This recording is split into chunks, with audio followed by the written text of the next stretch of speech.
오늘은 빌립보서 13번째 시간으로 진정한 할례라는 제목으로 같이 하나님 말씀 나누도록 하겠습니다. 바울은 교회가 그리스도의 복음에 합당하게 살아갈 것을 말하고 이제 3장에 이르러서 갑자기 그 주제나 또 어떤 그 분위기가 확 변경되는 것을 우리가 볼 수가 있는데 오늘 이 본문을 보니까 무슨 표현이 있냐면 2절에 개들을 삼가라 이렇게 해요. 개들. 뭐 이렇게 좀 악한 일들을 하는 뒤에 보면 뭐 행악하는 자들을 삼가고 뭐 이런 표현이 나오잖아요. 그런데 2절을 보니까 개들을 삼가고라고 표현할 만큼 약간은 조금 과격한 그런 표현으로 이 3장을 이렇게 시작하고 있는데 그 주제는 바로 거짓 가르침에 대한 그런 경계인 것이죠. 신학자들은 왜 바울이 갑자기 이 주제를 이야기하고 있는지 정확하게는 알지 못한다고 이야기합니다. 그러나 아마도 빌립보 교회 안에 이 거짓된 가르침이 있었다는 것, 침투하고 있다는 것을 바울이 알게 되었을 가능성이 크지 않았겠는가 하는 그런 추정들을 합니다. 어쨌든 간에 바울은 빌립보 교회에 대해서 거짓 가르침에 대해서 경계하라라고 이야기하고 있고 그것은 결국 할례에 관한 이야기, 어떤 유대주의 또 율법주의에 관한 이야기를 이야기하는 것이죠. 2절을 보니까 개, 행악자들, 몸을 상해하는 자들 이렇게 삼가라 이렇게 이야기를 합니다. 여기 이 개나 행악하는 사람들 또 몸을 상해하는 일들을 하는 사람들 이런 사람들은 바로 이제 할례로 대표되는 그 유대교의 율법주의를 의미하는 것이죠. 여기서 개는 야생개를 의미하는데 이것은 종교적으로 부패한 자들을 의미합니다. 행악자들은 이 단어를 찾아보니까 무슨 단어가 있냐면 숭년공이라는 뜻을 가지고 있어요. 그러니까 이 숭년공이라는 게 무슨 말이냐면 결국 율법적 열심을 갖고 있는 그런 사람들을 이제 바울은 이 행악하는 자들이다. 숭년공처럼 율법에만 열심을 갖고 있는 자들 그런 사람들을 이제 이야기하고 있죠. 또 몸을 상해한다라고 하는 것 여기서 이 중요한 단어가 나오는데 이 상해한다라고 하는 단어가 이 카타토멘이라고 하는 단어인데 이게 절단하다라는 의미를 가지고 있어요. 그런데 원래 이 할례라고 하는 단어는 무슨 단어냐면 페리토멘이거든요. 페리토멘. 근데 이것은 이게 둥글게 자르다라는 의미가 있어요. 그런데 오늘 바울은 여기서 뭘 쓰고 있냐면 카타토메를 사용하고 있어서 몸을 이렇게 훼손시키는 일 그것을 어떻게 표현하고 있냐면 할례로 빗대어서 설명을 하고 있는 거죠. 몸을 상하게 하는 일 그러니까 이 할례라는 것을 어떤 종교적인 어떤 그 하나님을 향한 그 열심의 어떤 의식으로 이야기하지 않고 그냥 단순히 몸을 상하게 하는 일 정도로 지금 설명을 하고 있는 거예요. 그러니까 그런 사람들을 조심해라. 단지 할례를 행하는 사람들을 조심해라. 율법을 행하는 사람들을 조심해라라가 그거는 의미가 아니고 지금 바울이 이야기하는 것은 뭐냐면 단지 절단하는 행위와 같은 일을 하는 사람들 그러니까 어떤 하나님을 향한 마음 없이 하나님을 향한 열심 없이 하나님을 향한 사랑 없이 그 율법을 행하는 자들 그리고 마치 할례를 행해야지만이 그래야지 구원에 이른다라고 이야기하는 가르치는 그런 거짓 선지자들 그 거짓 가르침을 주의해라라고 이야기를 하는 것이고 그것의 대표적인 의미로 할례를 이야기하는 것이죠. 이 할례에 대해서 성경은 이렇게 이야기합니다. 로마서 2장 28절과 29절입니다. 로마서 2장 28절과 29절.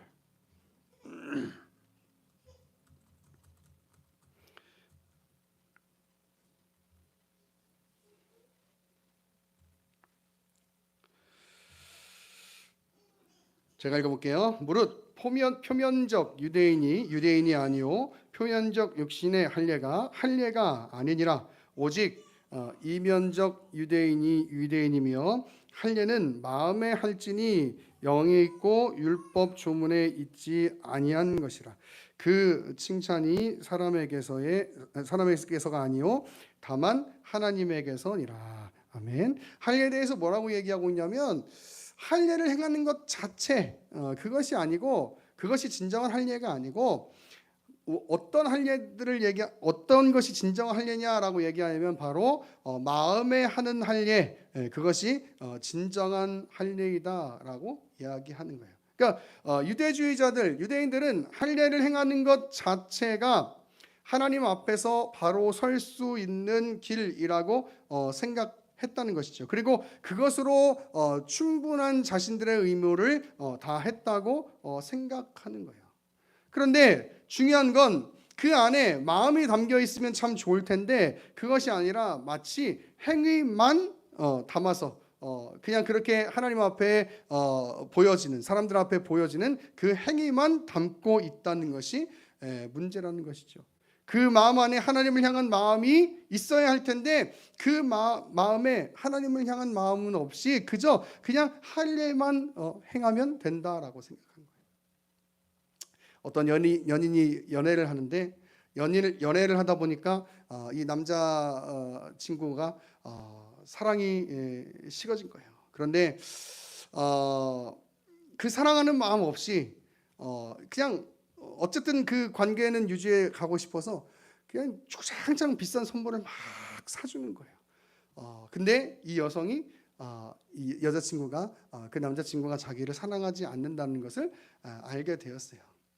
그렇다고 한다면 여러분, 이 여성이 아무리 많은 선물을 남자친구한테 받는다고 하더라도 그 마음이 과연 행복할까? 행복할까? 그럴 수가 없죠. 아무리 좋은 선물을 준다고 하더라도, 아무리 비싼 선물을 준다 하더라도 과연 이 여성이 그 남자친구가 자신을 사랑하는 마음이 없다는 것을 알게 되었는데 그런 선물이 무슨 소용이 있겠느냐라는 거예요. 우리의 예배도 마찬가지이겠죠. 그 행위로 우리의 삶이 그냥 채워지는 것 자체가 중요한 것이 아니고 정말 우리가 하나님을 사랑하는 마음으로 그렇게 예배 가운데 있는가. 우리 아까 준영 형제가 찬양 시작할 때 기도한 것처럼 너무나 익숙함 가운데 우리가 있기에 정말 이 행위 자체로 충분하다고 생각하는, 정말 그러나 그 안에 진실된 하나님을 향한 사랑의 마음 없이 이 예배를 하고 있다면 과연 우리의 예배는 어떤 예배인가. 마치 이 유대인이 할례만을 행하는 것 같은 그런 행위, 그 행위만 담겨 있는 것, 그것이 과연 우리의 예배는 아닌 것인가 한번 생각해 봐야 하는 것이죠. 이사야서 1장 10절로 가면 하나님께서 이렇게 말씀하고 계세요. 이사야서 1장 10절입니다. 구약성경 이사야 1장 10절입니다. 너희 소돔의 관원들아 여호와의 말씀을 들을지어다. 너희 고모라의 백성아 우리 하나님의 법에 귀를 기울일지어다. 여호와께서 말씀하시되 너희의 무수한 재물이 내게 무엇이 유익하뇨? 나는 순양의 번제와 살찐 짐승의 기름에 배불렀고 나는 숫송아지나 어린 양이나 숫염소의 피를 기뻐하지 아니하니라. 너희가 내 앞에 보이러 오니 이것을 누가 너희에게 요구하였느냐? 내 마당만 밟을 뿐이라. 마당만 밟는다고 이야기해요. 헛된 재물을 다시 가져오지 말라. 분향은 내가 가증히 여기는 바요 월삭과 안식일과 대회로 모이는 것도 그러하니 성회와 아울러 악을 행하는 것을 내가 견디지 못하겠노라. 내 마음이 너희의 월삭과 정한 절기를 싫어하나니 그것이 내게 무거운 짐이라. 하나님이 무거운 짐이라고 말씀하시는 거예요. 내가 지기에 곤비하였느니라. 너희가 손을 펼 때에 내가 내 눈을 너희에게서 가리고 너희가 많이 기도할지라도 내가 듣지 아니하리니 이는 너희의 손에 피가 가득함이라. 여기까지 보죠. 지금 오늘 이스라엘 백성들이 11절을 보니까 하나님께서 이렇게 말씀하시는 거, 무수한 제물, 하나님을 향한 그 제사들, 예배들, 오늘 우리의 표현으로 하면 예배들, 정말 수없이 많은 것들을 하나님 앞에 드리고 있다는 거예요. 그런데 하나님 뭐라고 말씀하시냐면 나는 기뻐하지 않는다. 너희가 아무리 많은 제물을 가지고 와봐라, 내가 너희한테 그거 요구했냐? 지금 뭐라고 얘기하면 12절 마지막 부분에 우리 마당만 받는 것, 그게 뭐예요? 그냥 진짜 말 그대로 눈조작만 찢는다는 거죠. 하나님을 향한 마음 없이. 그래서 이렇게 얘기해요. 헛된 재물을 가져오지 말라. 내가 너희의 분양하는 것은 내가 가증히 여기는 바다. 예배로 모이고 뭐 집회로 모이고 하는 것 좋은데 그것을 하면서 악을 해가는 것을 내가 견디지 못하겠다. 그렇게 이야기를 하고 있는 거예요. 여러분, 이것이 하나님이 가장 마음 아파하는 일인 거죠. 이 땅에 예배하는 사람들, 이 땅에 뭐 저와 같이 사역하는 사람들이 분명히 수많은 사람들이 존재합니다. 그런데 정말 우리의 예배, 그 예배 안에, 우리의 삶에 하나님을 향한 그 마음 안에 정말 그 하나님을 향한 사랑의 마음이 없다면 여러분, 그것은 그냥 자르는 행위를 하는 것뿐인 그런 할례와 같은 행위와 같은 그런 것밖에는 안 되는 거예요. 하나님은 이렇게 말씀하세요. 야, 너네 지금 뭐 하고 있는데, 너네 수없이 많은 재물을 가지고 오고 수없이 많은 예배를 드려도 너의 마음이 나에게 있지 않고 이 마당만 밟고 그냥 가는 건데 그게 무슨 의미가 있어? 이렇게 얘기하는. 그게 무슨 의미가 있어? 우리 호세아서 6장으로 한번 가볼까요? 호세아서 6장 보면 하나님께서 이렇게 말씀하고 계세요. 호세아서 6장 6절입니다. 호세아서 6장 6절. 나는 인애를 원하고 제사를 원하지 아니하며 번제보다 하나님을 아는 것을 원하노라. 하나님 예배하는 게 얼마나 중요한데? 근데 하나님이 그렇게 얘기하는 거예요. 나는 너희가 나를 사랑하는 그 사랑의 마음을 원해.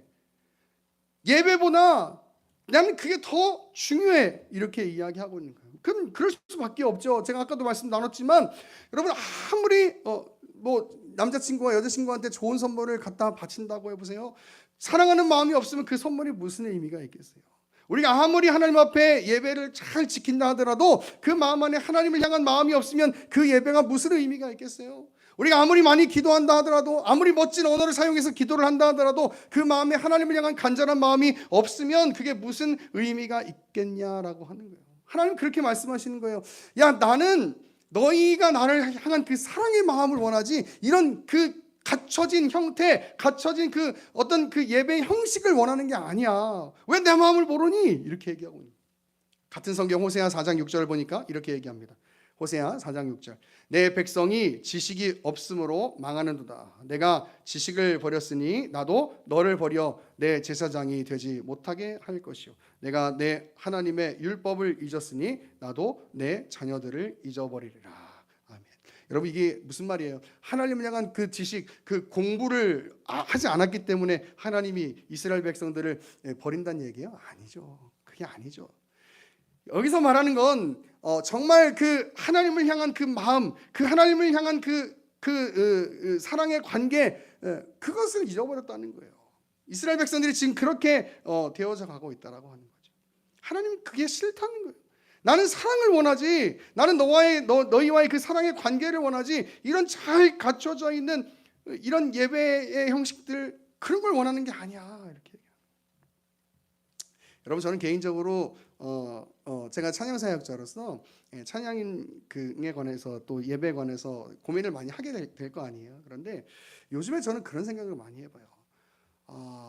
뭔가 그 순서까지 카피되어져 있는 그런 찬양의 그 순서들, 또 찬양의 인도를 보면서 제가 무슨 생각하냐면 그게 과연 옳은 방향성일까라는 고민을 참 많이 합니다.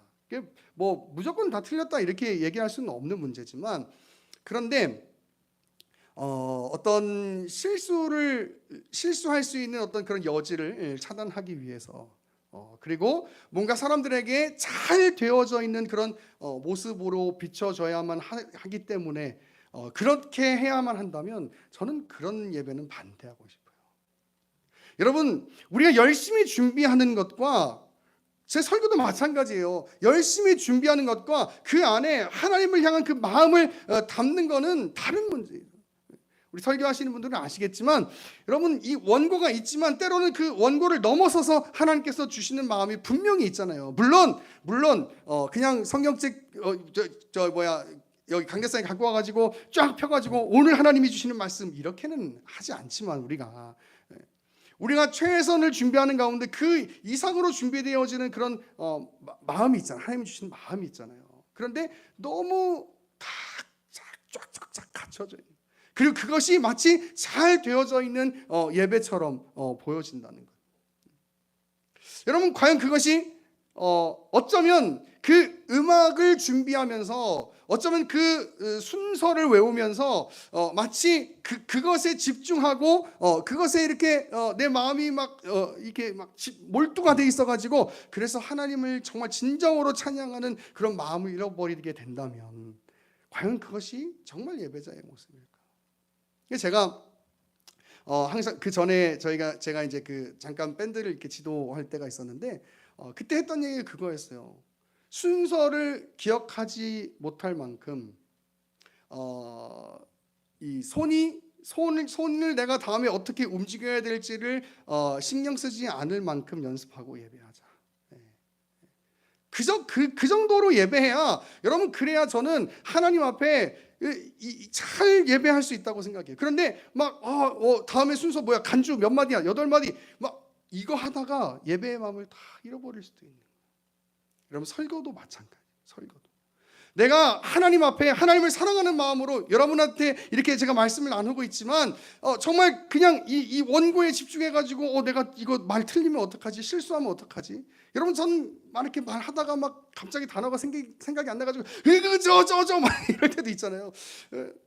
그러면 어때요? 하나님이 주시는 마음 가운데, 여러분, 때로는 설교를 10분 만에 끝낼 수도 있지만, 때로는 설교를 2시간 할 수도 있죠. 그렇죠? 때로는 예배가 한 50분에 끝날 수도 있지만, 정말 예배 가운데 하나님 주시는 은혜가 풍성해가지고 그래서 2시간 3시간 예배할 수도 있죠. 왜 주일 예배는 꼭 1시간이어야 하고, 마치 그 평일날 드려지는 어떤 그 선교 단체에서 드려지는 예배는 꼭 3시간 3시간 반 해야 되는데요.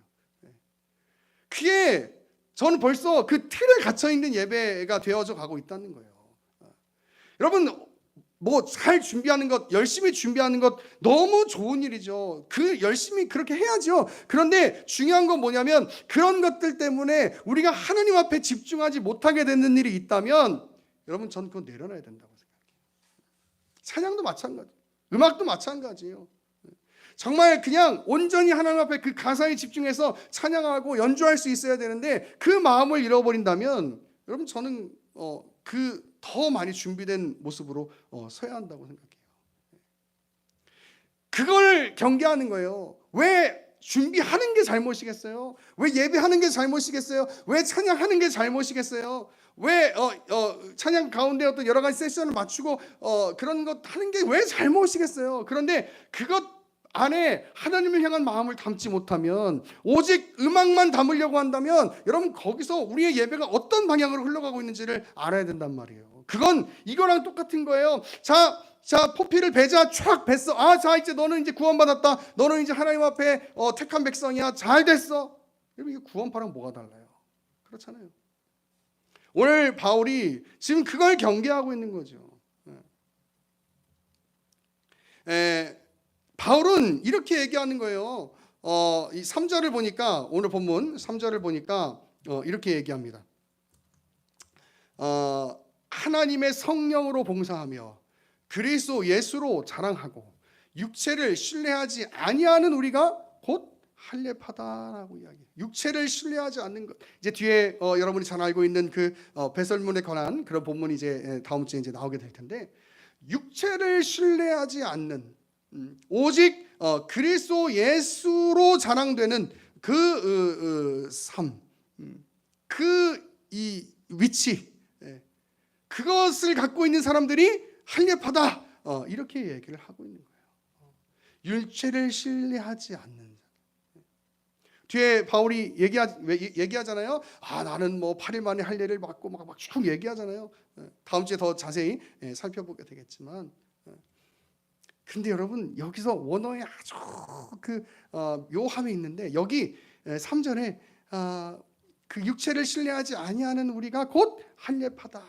여기서 이 할례, 페리토메를 사용하고 있는 거예요. 할례, 진정한 할례의 단어.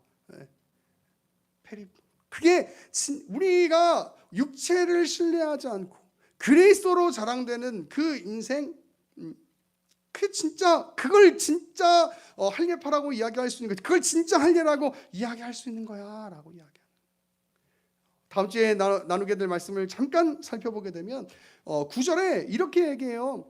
제가 7절부터 한번 읽어볼게요. 그러나 무엇이든지 내게 유익하던 것을 내가 그리스도를 위하여 다 해로 여길 뿐더러 또한 모든 것을 해로 여김은 내 주 그리스도 예수를 아는 지식이 가장 고상하기 때문이라. 내가 그를 위하여 모든 것을 잃어버리고 배설물로 여김은 그리스도를 얻고 그 안에서 발견되려 함이니 내가 가진 의는 율법에서 난 것이 아니요 오직 그리스도를 믿음으로 말미암는 것이니 곧 믿음으로 하나님께로부터 난 의라라고 이야기해요.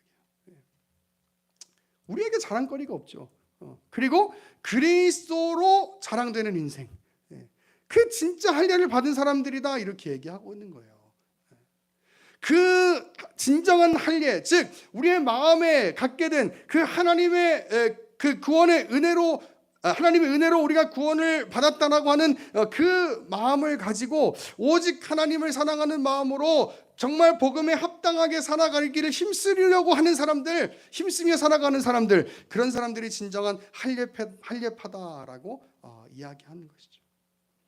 오늘 3절에 육체를 자랑한다라고 얘기할 때, 자랑하지 않는다라고 할 때, 이 육체는 나약한 인간을 의미하는 것이죠. 그 진정한 할례자는 인간의 그 나약함을 신뢰하지 않는 거예요. 오직 하나님만을 의지하고 나에게 주신 그 하나님의 구원의 은혜를 기억하면서 어떤 행위를 하되 그 행위 안에 하나님을 향한 마음, 그 사랑의 마음을 담는 것, 여러분 그것이 그렇게 사는 것이 정말 복음에 합당하게 살아가는 거야라고 바울이 이야기하고 있는 거예요. 그리고 하나님이 오늘 저와 여러분에게 말씀하고 있는 거죠. 여러분 우린 참 수많은 예배 가운데 있어요. 우린 참 수많은 찬양과 또 수많은 기도와 또 수많은 설교 가운데 있어요. 때로는 그러다 보니까 너무 이것이 당연한 것이 되고 너무 이것이 익숙한 것이 되고, 이미 내가 알고 있는 말씀인데 이미 내가 알고 있는 교리적 개념인데 라고 하면서 그 마음 안에 이 정도면 충분하다라고 생각하고 있는 거예요. 여러분 그건 그냥 자르는 행동밖에 안 돼. 절단하는 행동밖에는 안 되는 거예요. 그거 안 해도 된다니까요. 절단하지 않아도 된다니까요. 근데 그 안에 그래 내가 알고 있는 교리야. 그래서 지금 내 마음이 어떤데? 그 교리 때문에 감격하고 있는 건데, 그 교리 때문에 내가 정말 하나님을 사랑하는 마음으로 살고 있는 건데, 아니면 억지로 꾸역꾸역 그 교리를 아는 그 교리 때문에 그렇게 살아가려고 그냥 이 악물고 왕 하고 그렇게 살아가는 건데, 여러분 어떤 마음이어야 되겠어요? 그 아는 지식, 그 아는 교리, 그 우리가 가지게 된 그 익숙함, 그것이 가슴으로 내려와서 하나님을 사랑하는 마음으로 가요. 하나님을 사랑하는 마음.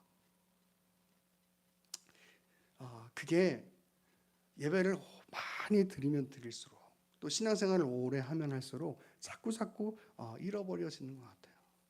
저는 그래서 이런 단어 참 좋아하는데, 뭔가 이렇게 얘기하면 행위주의적인 것 같긴 하지만 그 하나님을 사랑하는 마음을 잊어버리지 않기 위해서 저는 몸부림쳐야 한다고 생각해요. 몸부림쳐야 돼요. 제가 허리가 아파서 이렇게 잠을 잘 때 그 한 자세로 잘 못 자거든요.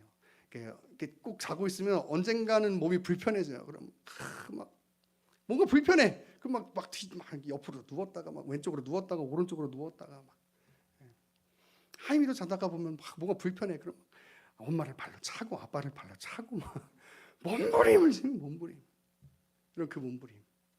지금 내가 불편한데, 그거 알아야 돼요.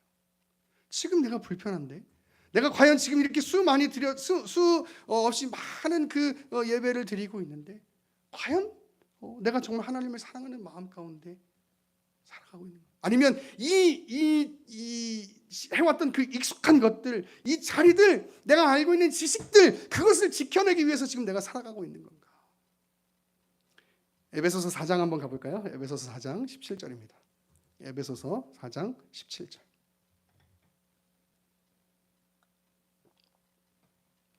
신약성경 에베소서 4장 17절. 그러므로 내가 이것을 말하며 주 안에서 증언하노니 이제부터 너희는 이방인이 그 마음에 험한 것으로 행함같이 행하지 말라. 그들의 총명이 어두워지고 그들 가운데 있는 무지함과 그들의 마음이 굳어짐으로 말미암아 하나님의 생명에서 떠나 있도다. 그들이 감각 없는 자가 되어 자신을 방탕에 방임하여 모든 더러운 것을 욕심으로 행하되 오직 너희는 그리스도를 그같이 배우지 아니하였느니라라고 이야기해요. 막 감각이 무감각이 되면, 영적 무감각에 빠지면 내가 불편한 걸 모르는 거예요. 내가 지금 뭐 열심히 살고 있는데, 열심히 해내고 있는데 그거면 충분하지. 여러분, 그건 절단하는 행위예요. 절단하는 행위. 그게 아니고 완벽하게 살아나지 못하도 괜찮아요. 중요한 건 내가 하나님 앞에 정말 하나님을 절절히 사랑하는 마음으로 살아가고 있는 그 내 마음에 그 뜨거움이 있는가. 그거 잃어버리지 않기 위해서 여러분 늘 기도하고 늘 예배 가운데 힘쓰는 것이죠. 근데 그걸 잃어버린 사람들이 어떤 사람들이냐면 바로 이 에베소서 4장 19절에 나오는 감각 없는 자가 된, 무감각한, 영적 무감각에 빠져 있는 자들이에요. 그럼 그렇게 되면 안 되겠죠. 성경이 뭐라고 얘기해요? 야, 너네 그리스도를, 복음을 그렇게 배우지 않았잖아 라고 하면서 이렇게 얘기해요. 4장 22절부터 너무나 유명한 말씀이죠. 너희는 유혹의 욕심을 따라 썩어져가는 구습을 따르는 옛 사람을 벗어버리고 오직 너희의 심령이 새롭게 되어 하나님을 따라 의와 진리의 거룩함으로 지으심을 받은 새 사람을 입으라. 여러분, 우리 거듭난 사람이 아니에요? 그래서 새 사람이 되어야 한다고 얘기하는 거예요? 아니에요. 에베소가 지금 불신자들한테 쓰여지고 있는 게 아니고 예수 그리스도 복음 안에 있는 택함 받은 자들에게 지금 쓰여지고 있는 거예요. 그런데 이렇게 얘기하는 거예요. 너희 무감각한 자가 되지 말고 다시 옛 사람들을 벗어버리고 새로운 새 사람이 돼. 새로운 거듭난 사람이 돼. 이렇게 얘기하는 거예요. 이건 우리 안에 살아가야 할 이 성화의 과정 중에 들어있는 문제인 것이죠. 이미 거듭났어요. 근데 왜 새 사람이 돼야 돼요? 우리 안에 있는 연약함이 있거든요. 죄의 본성이 있거든요. 이미 하나님 만났죠, 우리가. 그러니까 여기 이렇게 수요 예배까지 나와서 예배하는 거 아니에요. 그런데 우리가 왜 또 하나님을 만나야 하는데요? 우리 안에 여전히 이 땅을 살아가면서 우리 안에 이 꿈틀꿈틀 올라오는 죄의 본성과 하나님보다 다른 것들을 더 사랑하는 마음들이 자꾸 생기니까, 그러니까 하나님 오늘도 예배 가운데 만나야 하는 것이죠. 하나님 사랑하니까 수요 예배 나왔죠. 그런데 왜 목사님 목소리 키워갖고 왕왕왕 하시는 거예요? 맞아요, 여러분. 수요 예배 나오셔서 감사한데, 대단하다고 생각하는데, 여러분 그것보다 더 나은 가치로, 더 나은 발걸음으로 하나님을 사랑하는 마음으로 가셔야 된다고요. 그게 성경이 저와 여러분들에게 요구하는 바라고요. 그냥 절단하는 행위가 중요한 게 아니고 그 절단하는 행위 안에, 그 할례 안에 정말 하나님을 향한 그 사랑의 마음을 담느냐 그렇지 않느냐가 더 중요하다고 성경은 이야기하고 있는 거예요. 여러분, 우리는 매 예배마다 하나님을 만났지만 또 만나야 합니다. 우리는 매 예배마다 새 사람으로 성령의 그 거듭나게 하심을 통하여 새 사람으로 거듭났지만, 그러나 또 새 사람으로 계속해서 지어져 가야 합니다. 또 새 사람이 되어야 해요. 그게 성경이 저와 여러분에게 요구하는 바예요. 오늘 바울이 왜 할례를 그저 절단하는 행위 정도로 표현했는지를 한번 깊이 기억하시면서 과연 나의 이 삶이, 또 나의 예배가 또 나의 기도가 그런 절단하는 행위 정도로 그치고 있지는 않는지 한번 돌아보시고 오늘 말씀을 통해서 하나님을 더 사랑하며 그 사랑하는 삶으로 내 삶이 사라질 수 있기를 그렇게 은혜 주시기를 구하는 오늘의 말씀이 될 수 있기를 간절히 축원합니다.